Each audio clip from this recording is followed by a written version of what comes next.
Good morning student. Next है अपनी exercise number 4.2। Exercise 4.2। Exercise 4.2 में क्या है कि यूजिंग प्रॉपर्टी। अब आज हमें यूज करनी है डिटरमिनेंट की प्रॉपर्टी। कैसे? जैसे क्वेश्चन है, हमें डिटरमिनेंट गिवन है फर्स्ट में। क्वेश्चन नंबर फर्स्ट क्या है कि कोई भी डिटरमिनेंट गिवन है x y z a b c, x y z a b c, x plus a y plus b z plus c। देखिए, using property and without expand. Without expand का मतलब है कि डायरेक्ट नहीं निकालना। जैसे हम पहले निकालते थे, इसको पकड़ा, रोड कॉलम को छोड़ दिया, इन दोनों की मल्टीप्लाई, वो होता है एक्सपेंड करना। अब लगानी है प्रॉपर्टी। प्रॉपर्टी क्या कहती है, और ये कह रहा है कि आंसर जीरो होना चाहिए। जीरो जब भी आ सकता है जब दो रो या दो कॉलम, मैंने बताया, आइडेंटिकली इक्वल हो, प्रोपोर्शनली इक्वल हो, या फिर सारे के सारे एलिमेंट जीरो आ जाए रो या कॉलम के।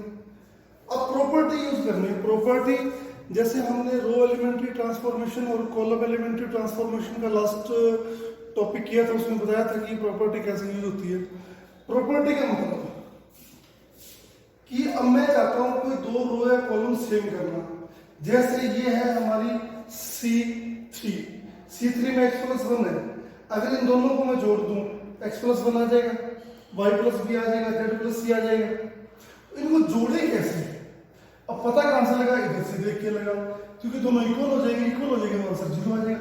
अब जोड़े कैसे? ये क्या है? C1 लिखेंगे ऑपरेशन C1 में, ये पूरा C1 प्लस में ये C2, ठीक है। C1 प्लस C2 क्या बनेगा? x y z, x plus a, y plus b, z plus c, a b c, x plus a, y plus b और z plus c। फिर हम लिखेंगे C1 and C3 are equal या same, proportionally equal लिख देते हैं। Hence determinant A is equal to 0, A equal मान लिया, ठीक है। एक मेथड तो हो गया ये। दूसरा मेथड हमें इसमें दिखाई दे रहा है एक्स वाई जेड। ये एक्स वाई जेड इसमें से घटा देते हैं तो क्या बचेगा? इस पूरे में से एक्स वाई जेड घटा देंगे तो क्या बचेगा? एबीसी। यहाँ एबीसी भी है, ये एबीसी भी इसमें से घटा दो, यानी एक ऑपरेशन बनती है C3 में लगाएंगे कि C3 minus C1 minus C2, ठीक है। C1 C3 में से ये दोनों घटा दो, यहाँ एक्स वाई जेड, यहाँ ABC। C1 और C2 को मैंने छेड़ा ही नहीं है। C3 में से पहले C1 घटाओ, ABC बचेगा, फिर ABC घटाओ, 0 0 बचेगा। फिर यह लिख दो,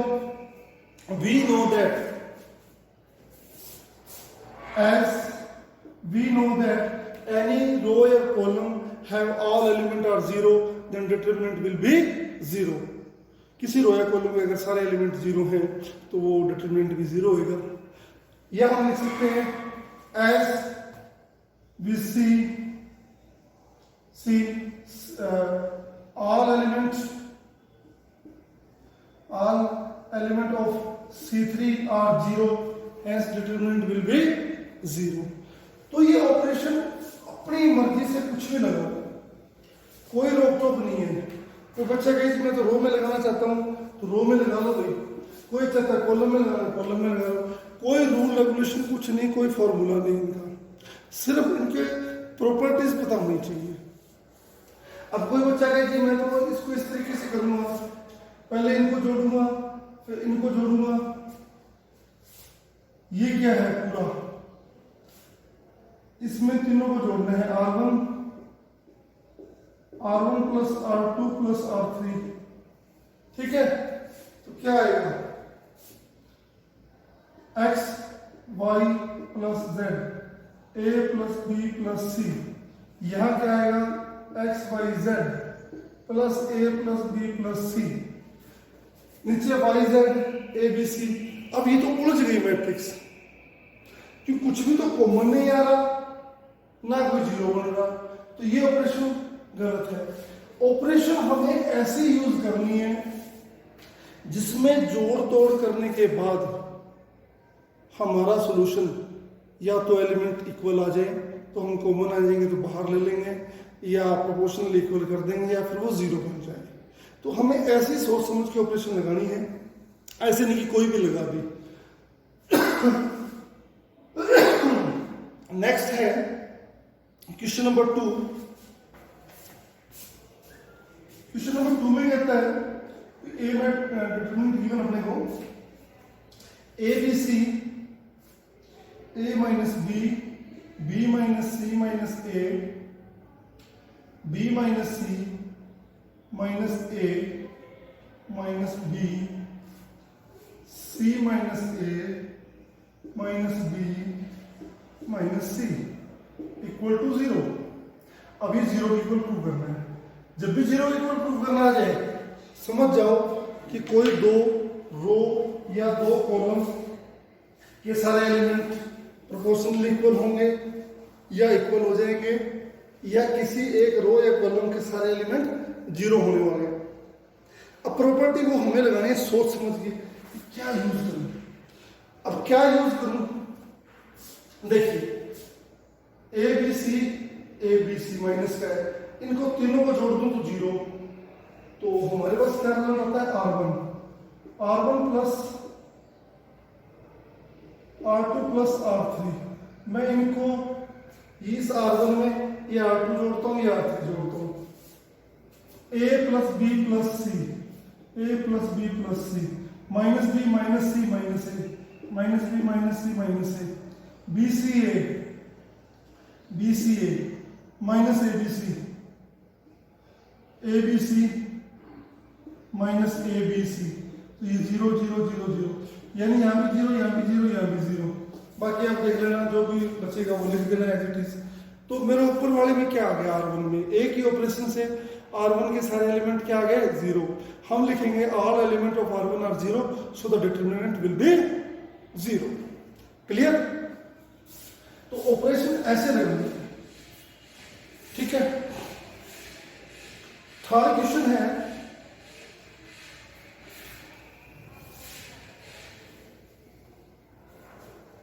क्वेश्चन नंबर 3 है 2 3 5 7 8 9 2 3 5 7 8 9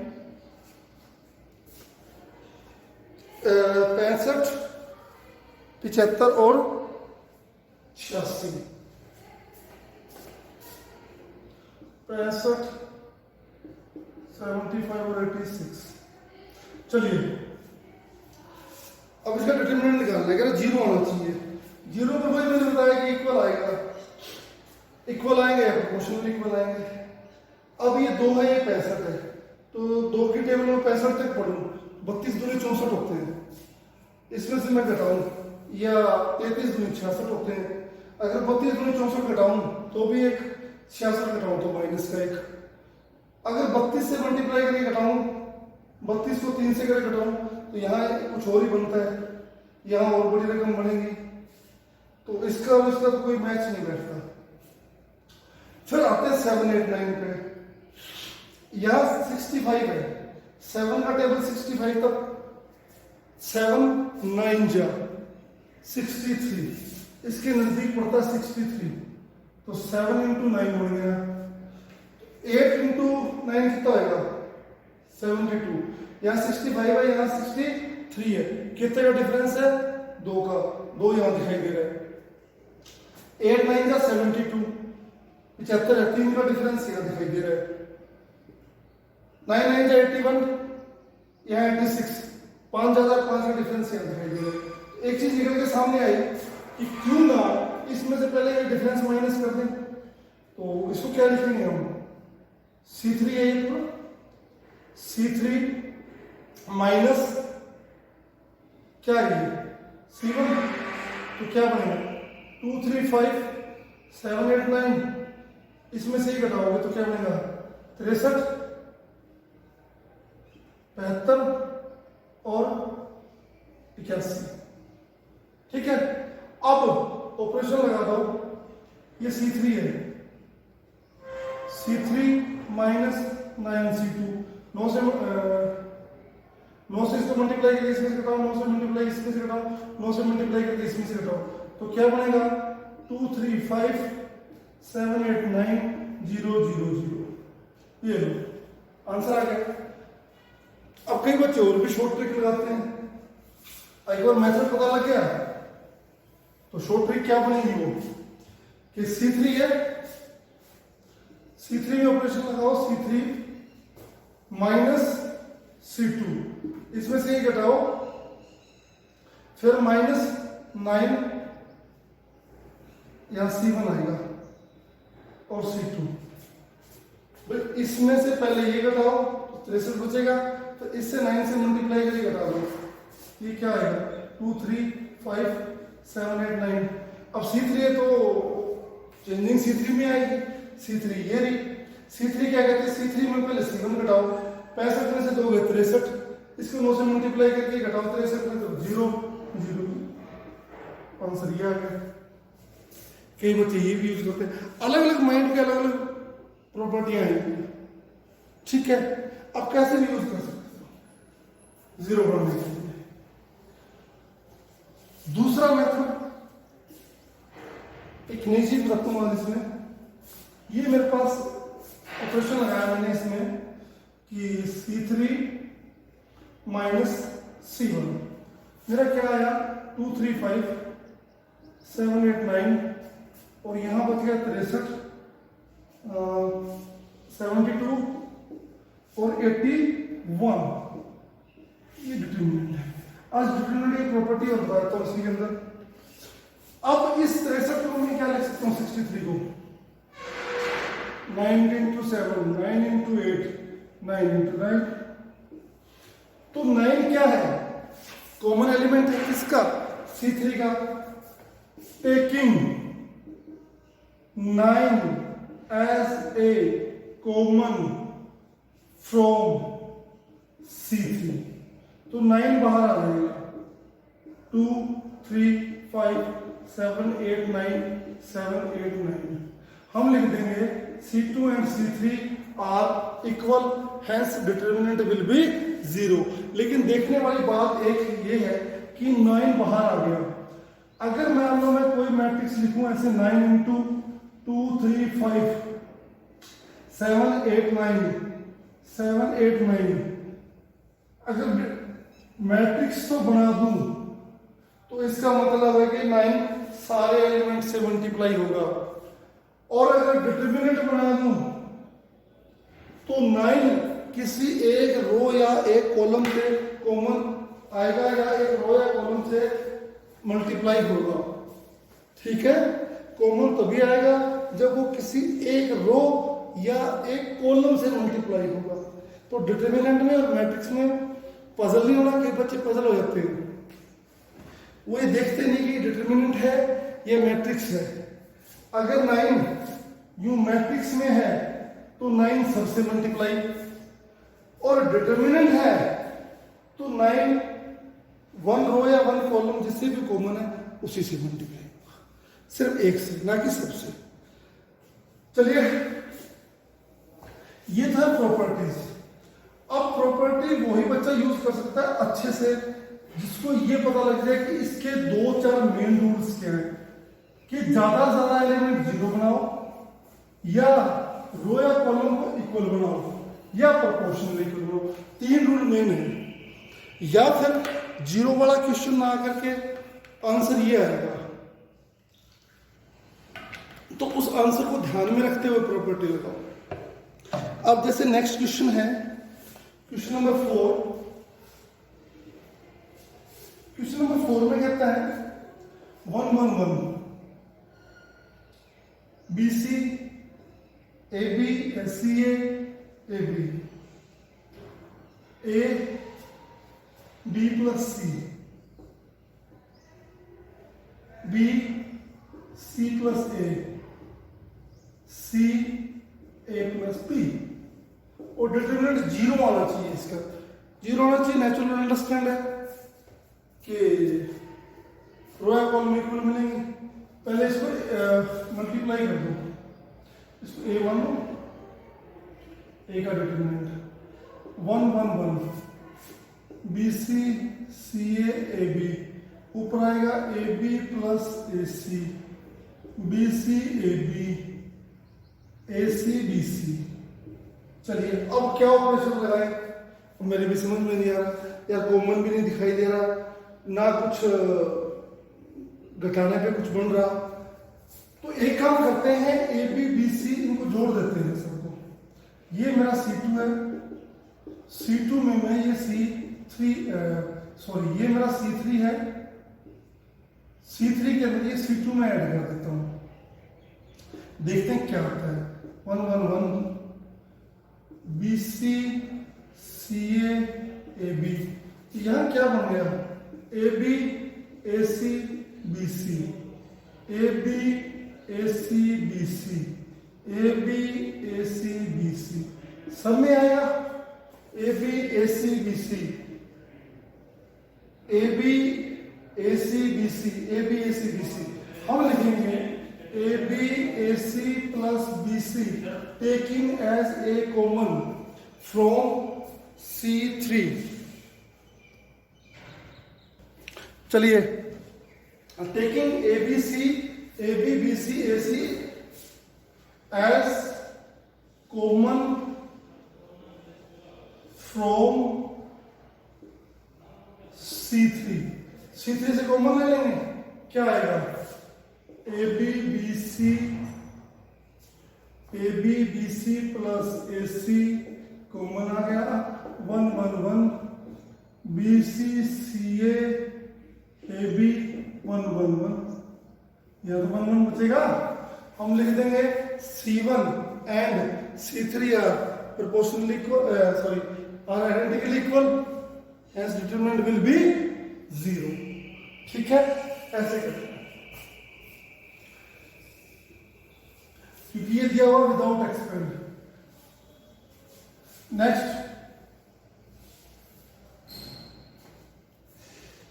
नेक्स्ट है 5th question, b plus c, c plus a plus b, q plus r plus p plus q, y plus z plus x plus y, और ये प्रूफ करना है 2 ABC PQR XYZ। चलो बाद की बात है, क्या प्रूफ करना, हम इसको ऐसे लिख सकते हैं, B C A Q R P Y Z X plus C A B R P Q, और लास्ट में है जेड एक्स वाई। ठीक है, आंसर में चाहिए मेरे को ए बी सी फिर पी क्यू आर। देखिए ऊपर ए बी सी चाहिए, ठीक है, इंटरचेंज कर दो इनको, ये डेट 1 है और ये डिटरमिनेंट 2 है। डेट 1 में मैं क्या करता हूं, मेरे को ए फिर नीचे बी और सी चाहिए, इंटरचेंजिंग। अब ये क्या है, पूरी R3 को मैं इंटरचेंज करता हूं R1 में, इसको ऊपर ले आऊंगा और इसको नीचे, a p x c r z b q y. ठीक है, आंसर में मेरे को चाहिए ए बी सी, तो बी यहां चाहिए, तो बी यहाँ चाहिए, फिर इसको इंटरचेंज करो, इंटरचेंजिंग INTR लिख के ये क्या है R3, ऐसे लगा देते हैं R3 R2, यानी A इसको ऊपर ले गए, इसको नीचे ले आए, P का तो P रहेगा, इसको ऊपर ले गए, इसको नीचे ले आए, फिर X का X रहेगा, इसको ऊपर ले जाओ और इसको नीचे ले आओ। ये तो आ गया, और सेम ये इधर बनाना है, फिर लिखो प्लस। अब इसमें A नीचे है, आप लिखो इसको इंटरचेंज, ये क्या है R2, R2 को R1 में इंटरचेंज करो। देखिए एक बार और बताता हूँ, यहाँ जितनी बार इंटरचेंज करोगे उतनी बार सही ना जाएगा। पहली बार इंटरचेंज किया माइनस, दूसरी बार इंटरचेंज किया प्लस। अब इसमें इंटरचेंज इन डिटरमिनेंट 2 में कर रहे हैं, तो क्या करेंगे, APX ऊपर, R2 को मैंने R1 बना दिया और R1 को मैं R2 बना दूंगा, CRZ BQ Y। अब B मेरे को इसके साथ चाहिए, फिर इंटरचेंज करो, ये क्या है INTR इंटरचेंज R3, ऐसे R3 इंटू R2, तो ये क्या बन जाएगा, पहले यहाँ माइनस आएगा, अब फिर प्लस आएगा, क्योंकि दोबारा फिर इंटरचेंज हो रहा है। APX इसको ऊपर ले गए, BQY CRZ, तो APX BQY CRZ इक्वल है, इसको जोड़ेंगे, लिख देंगे, इनका टोटल क्या आएगा, 2 इंटू ABC PQR XYZ, ठीक है, यही हमें आंसर चाहिए था। क्लियर,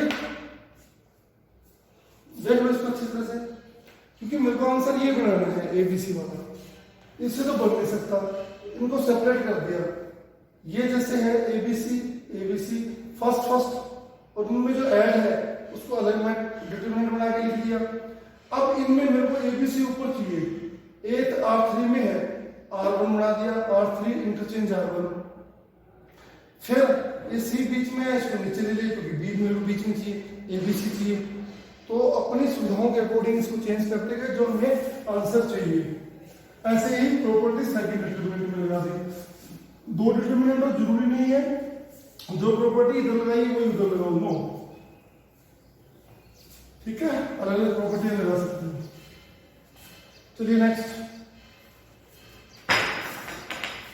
नेक्स्ट में है, सेम ऐसे ही है कि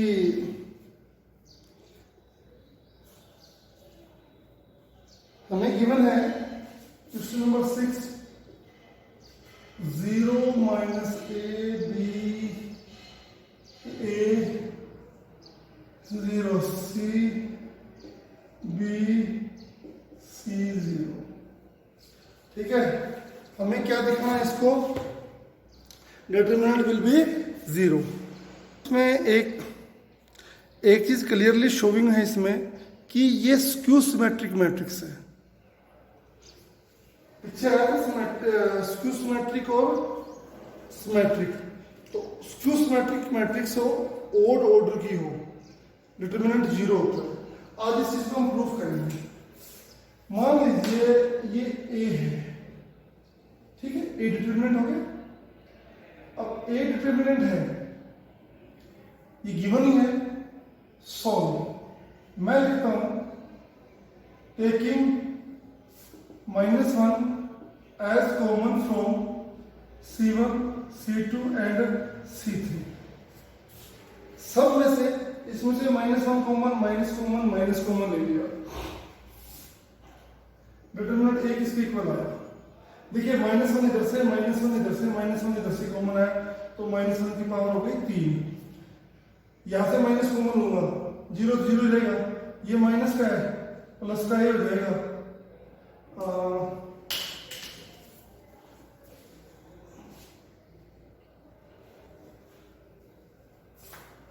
ये प्लस का है, माइनस का हो जाएगा, प्लस का है माइनस का हो जाएगा, 0 माइनस सी, प्लस का बी, प्लस का सी और जी।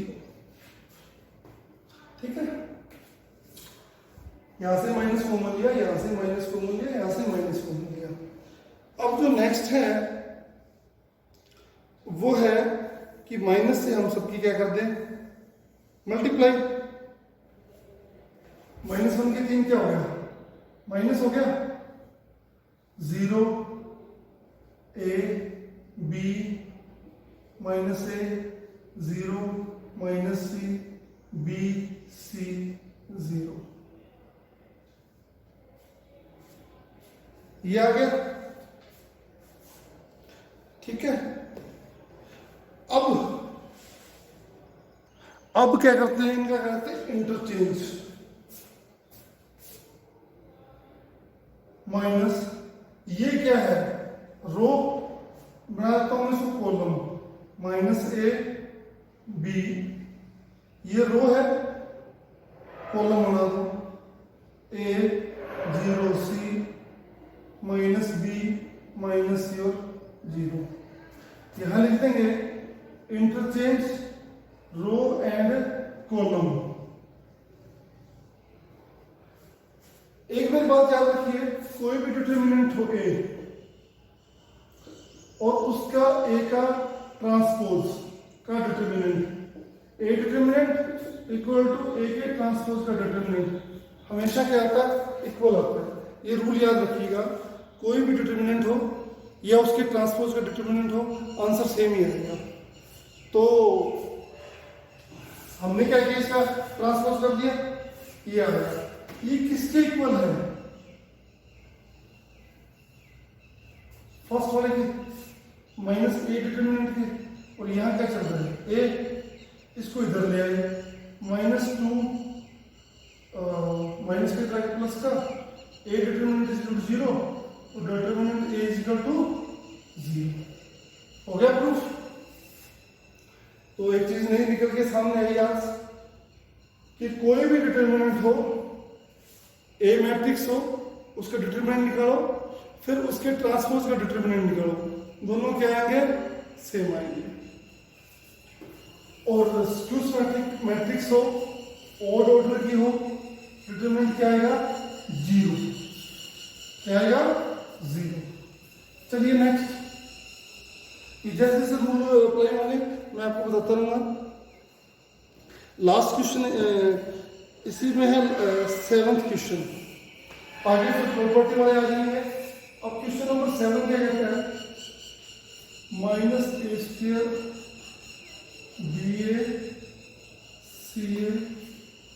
ab square cb ac bc and c square. किसके प्रूव करना है, 4a² b² एंड c²। लेकिन बाय यूजिंग प्रॉपर्टी करना है इसको। क्या करना है, by using property, direct expand नहीं करना है। डायरेक्ट एक्सपेंड नहीं करना, बाय यूजिंग प्रॉपर्टी में मेरे को चाहिए a² b² c²। अब a² b² c² कैसे आएगा कॉमन, कहीं कुछ कॉमन दिखाई दे रहा है।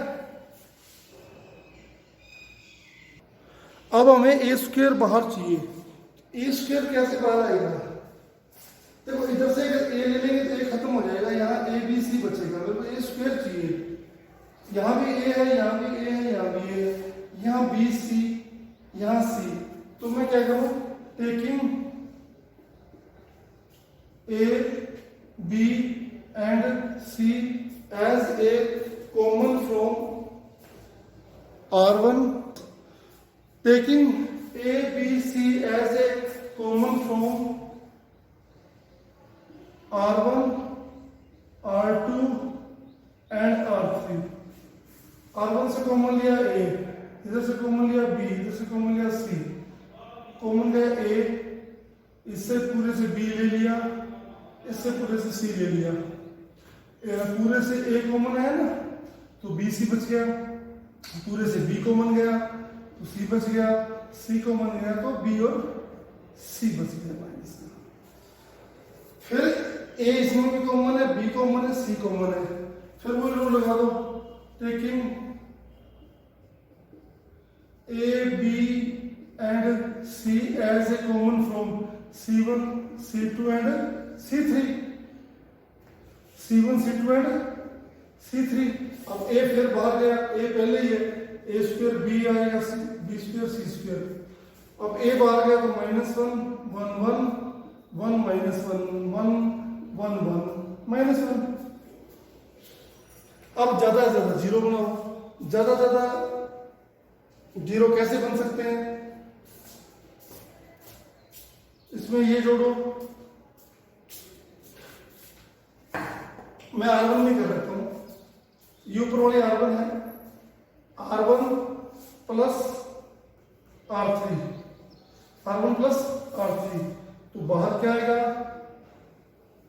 ए square B square and C square. इस R1 में R3 जोड़ दूं, 1 में 1 जोड़ दिया 0, 1 में 1 जोड़ दिया 2, 1 में 1 जोड़ दिया 0। फिर और ऑपरेशन लगाना चाहो तो लगा दो, R2 प्लस R3 1 1 2 0 0 1 1 -1। ठीक है। अब इनकी अगर मान लो हम इसमें देखें तो एक सब मैट्रिक्स बन गई, इसमें ज्यादा से ज्यादा जीरो है। क्या है? ज्यादा से ज्यादा जीरो है। या इसको इंटरचेंज करके हम ऐसे भी लिख सकते हैं, ए square B square C square. अब 2 आगे आएगा और 2 की सब मैट्रिक्स क्या बनेगी? सब डिटरमिनेंट। इसको छोड़ देंगे, इसको छोड़ देंगे, 2 के आगे क्या आएगा? -2 0 1 -1। ये क्या बनेगा? A square B square C square, -2 और -2 4। आंसर आ गया 4 A square B square and C square. अब नेक्स्ट करेंगे इसके प्रॉपर्टी वाले क्वेश्चन। ठीक है, ओके, थैंक यू।